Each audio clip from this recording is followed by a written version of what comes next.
right, guys, so I made it back to the same spot where I was from my last vlog.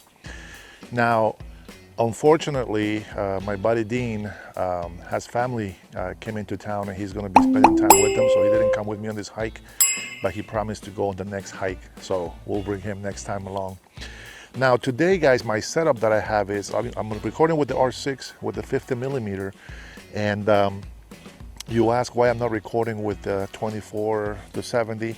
As you can see, the distance that I have right now with my other tripod, it's I think for me it looks good, so I don't have to do anything with that. I didn't bring my gun today, so no safety, just my tripods. Don't need a gun, feels pretty safe out here. It's just on the little side of a road that you've been seeing in the video that I showed you, and this is the best spot that I have view for the ice caves.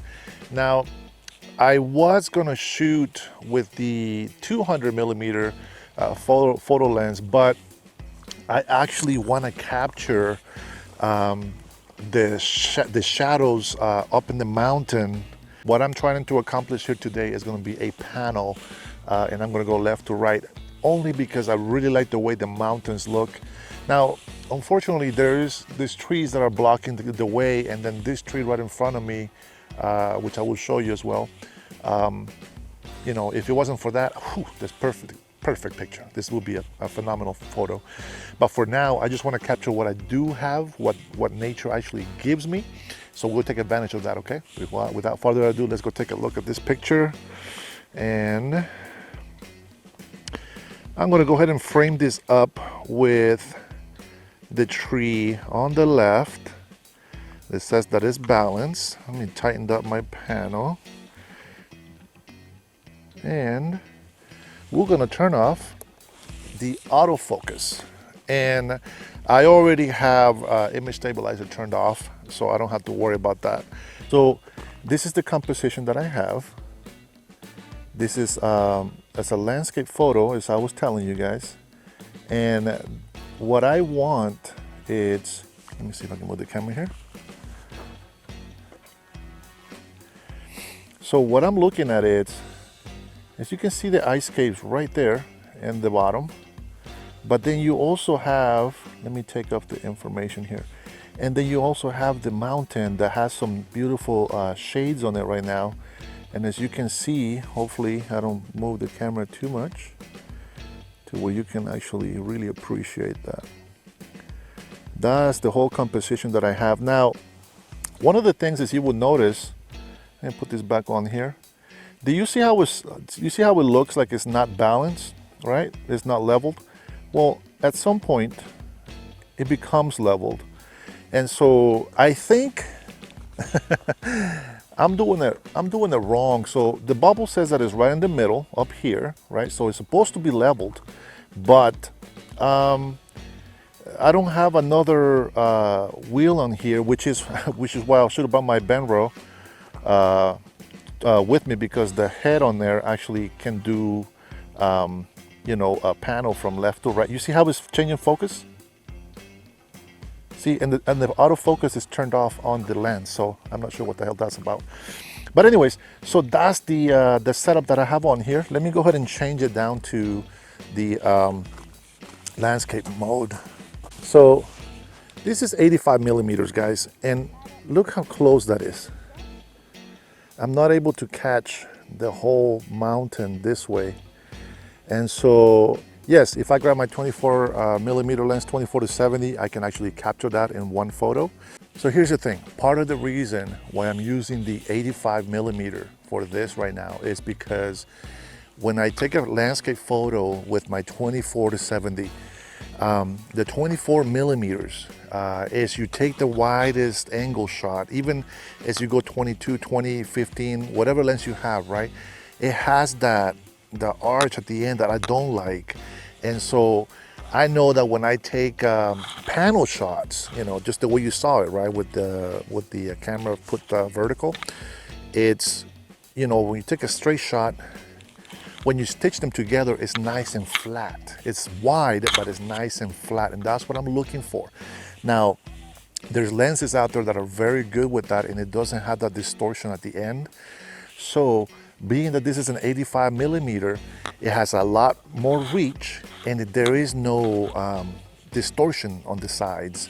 And so that's what I'm hoping, at least. And so it's better to put the 85 millimeter, vertically, and then take the panel shot, and it does a couple of things for me. So it gets rid of the distortion at the end, and it also makes the photo a lot larger. So it gives you a lot more megapixels, which in the end, I should not lose any quality on the photo. So this right here is I'm recording still with the 50 millimeters. I'm sorry about that. I'm recording still with the 50 millimeters lens. And as you can see, the ice cave is well noticeable at the bottom there, here towards the bottom side down there. And you also get to see the top of the mountain. Now, I could just go ahead and panel this way a little bit, right? And then I'll get the top of the peak up there. And that wouldn't be a bad photo. I think that's all right. But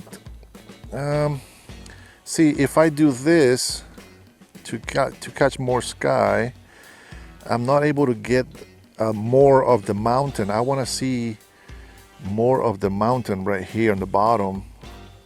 You see that? There's all those trees down there that I want to capture. I went ahead and just switched the lens from the camera that I'm using for stills.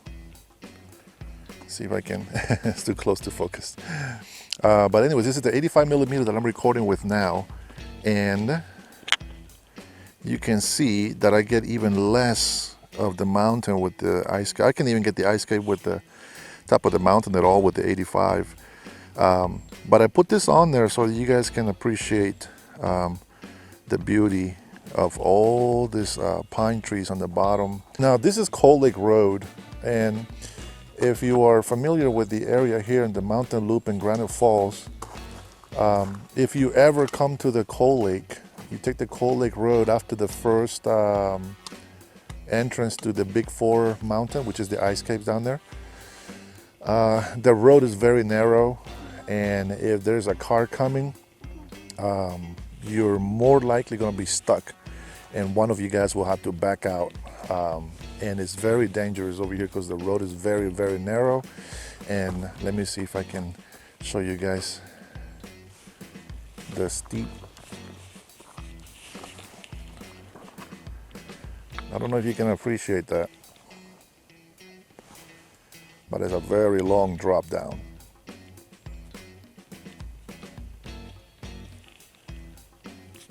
And yeah, you probably can't see it that much over here, but believe me, it's a big drop. Those trees right here are blocking what the actual drop looks like. In some of the areas on the mountain, you will notice it. All right, so I have it on a 10-second timer, guys, because I have the neck extended up. And what I'm hoping is that I can actually stitch this very well in Adobe, because since I have to change the label so that it's green the whole time, it might make for the photo not being actually balanced the way it's supposed to be.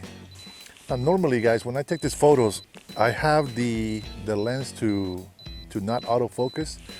And so what I'm doing is every time that I'm taking the photo, I'm actually refocusing on the top of the mountain. And that's not really how you want to take the photo. You want to be able to just focus on the farthest spot of whatever you're photographing, in this case the mountains, and then turn off the automatic focus off, so it doesn't change focus. So hopefully it doesn't change too much, and I can still stitch it in. Now we know that we have the image stabilizer off, so it should be okay.